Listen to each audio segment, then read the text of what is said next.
Today, I'm attempting to turn this into a super cute chunky knit bag. So as soon as I saw one of these on my feed, I knew I had to try making one. They're super cute, functional, and supposedly an easy DIY project you can do in like 30 minutes. How could I resist? The thing is though, I am a total beginner at knitting, like never knit before levels of beginner, so let's find out if literally anyone can make one of these, or if it's harder than it looks. Alright, so for materials, I've got my giant ball of chunky yarn, my 2 hands to hand knit, and of course some tutorials put up on my computer. Okay, so for the first step, I think I'm supposed to take the end of the yarn, stick it underneath itself, stick my 2 fingers through the hole, grab the long part, and then you pull! Voila, one slip knot. Okay, honestly, that was pretty straightforward, and I guess we're on to the next step. So you stick your 2 fingers through this hole again, pinchy pinchy, and then you grab the long piece of yarn from the back, and you pull it through. And ta-da! That is the first stitch! And I believe we're supposed to make 6 stitches now for the bottom row, so let's do this! So we got 1, 2, 3, 4, 5, and 6. Huh, so I swear I thought I did 6 stitches, but for some reason, mine is smaller than the tutorial. And upon some thorough investigation, alright, well it turns out guys that I just cannot count. Or more specifically, I counted this bottom thing as a stitch when in fact it was just the slip knot and that is not a stitch, so yeah. So I added in 1 more stitch and we were back to smooth sailing. Okay, so in total you should have 1, 2, 3, 4, 5, 6 V's and then this little loopy guy. Thankfully on a second attempt I was capable of counting this time. Alright, first row done, on to the second. So I believe you want to take the hole that's closest to the end and you stick your fingers through there and then you take the long piece of yarn and you pull it through. Now we got 2 little guys sticking out over here. Then you just repeat that for each of these little remaining holes.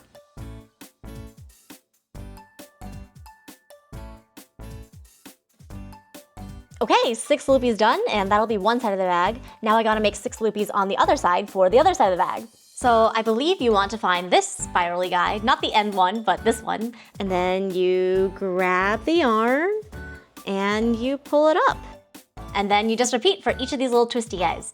I'll be honest, it took me quite a while to make sure I was grabbing the yarn from the right spot in the knot, and I'm still not totally sure, but I think this is correct. So now I have 2 rows of these loopy guys and my bottom, and I'm ready to go on to the next. This is the knot that I just finished on the bottom over here, and I want to add more height to the top side. So I'm just gonna stick my 2 fingers through here, doop doop doop, hello. Then grab the yarn in the back and pull it through. It's honestly pretty straightforward. You just look for the big loopy guy and then pull the yarn through.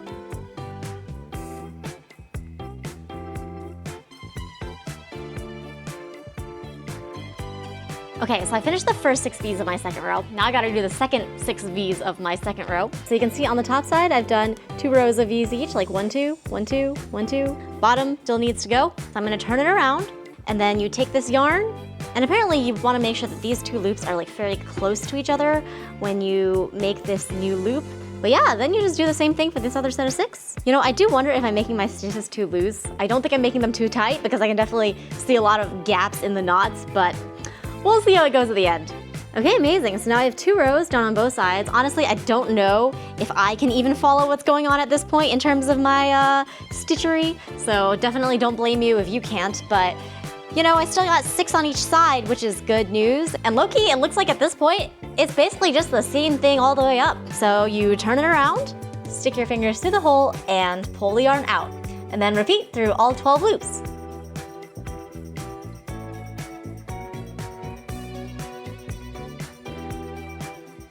Alright, and I think literally now all you do is you keep going. I mean, honestly, it's been the same step since row 2, but I think I've finally gotten the hang of it, and I'm just gonna keep going until the bag reaches kind of my desired height. So let's go!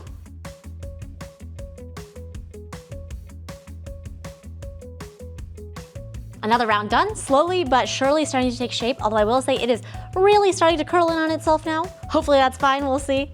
I think maybe I'll do another row or 2. I kind of want it to be like a cute sized bag, you know, not too large, not too small, the perfect size. I guess nobody else knows what I mean. I just have a vision in my head, okay? So one of my favorite things about this project is that not only does the chunky yarn look super cute, but also because it's so thick, the bag comes together super quickly. Like, I was probably only about 20 minutes in at this point, and I had a pretty substantial sized bag. Oh man, I will say it is pretty easy to lose track of like whether you're on the top or the bottom though. Like, I think I have an even number on both sides right now, but I can't really tell. So just be sure that when you're doing this, even though it's really easy, you don't want to completely zone out, otherwise the same thing might happen to you.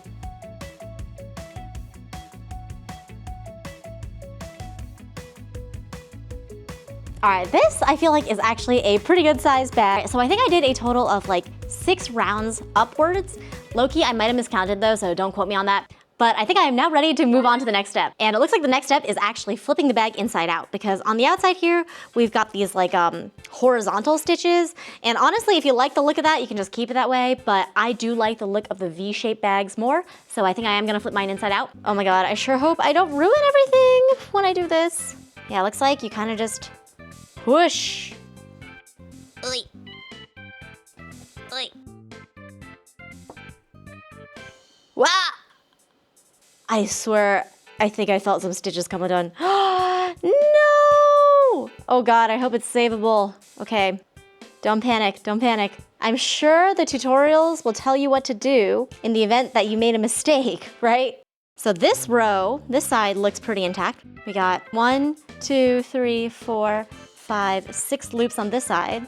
But on the other side, we've got 1, 2, 3. What happened here?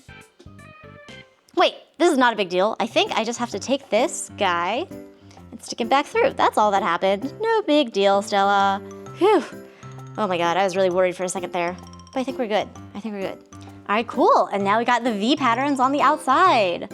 Perfect. Also, I will say, I think at some point over here, I made a mistake. Like, I don't really know what's going on. The V's are pretty messy, but hey, as long as one side looks good, that's all that matters, right? I'll just, hold this one on the outside and keep the bad side towards my body or something. Anyways, that's okay, it's a learning process. Anyhow, for the last step, it looks like you want to make sure you have enough yarn to go around the entire bag. So something like this. Seems like a good amount. Perfect. And I'm just gonna take a little bit extra just in case, and then you cut it off right there. And so now I'm gonna take this end that I just cut off and stick it through each of the other tallest loops. Go ahead and pull it all the way through. Then you just repeat through all 12 of the loopies on top. Okay, so I now finished the main body and it is time to try to make the bag strap. So I end it off over here, and right next to it you'll see kind of like a hole. So now you take your fresh ball of yarn and you stick it from the inside of the bag through this hole and make a little loop. Ta-da! Then you stick your 2 fingers through that loop and you grab the yarn behind it and you make a chain. Wow, but doesn't that look familiar? And then you just keep going until you have your bag strap of your desired length. Honestly, I feel like I can make chains in my sleep right now. Personally, I feel like a short little handle for the bag is pretty cute. That's not bad. Maybe I'll do 1 or 2 more chains, just test it out, see how I feel. I think that's a pretty good length. Okay, so now that I have this at the length that I want it to, I want to take this end, which was the side that I used to finish off the bag, take this like little guy that I used to create the strap, and tie them together into a knot. But this guy, I was a little bit too generous with how much extra yarn I needed. I mean, hey, always better to be more generous than less generous, I guess. But now I get to do another round of cutting this very thick, hard to cut yarn. Come on. Oh, done, okay. And then you just tie them together. And then kind of just tuck that away into the inside of the bag where no one will ever see it. Perfect.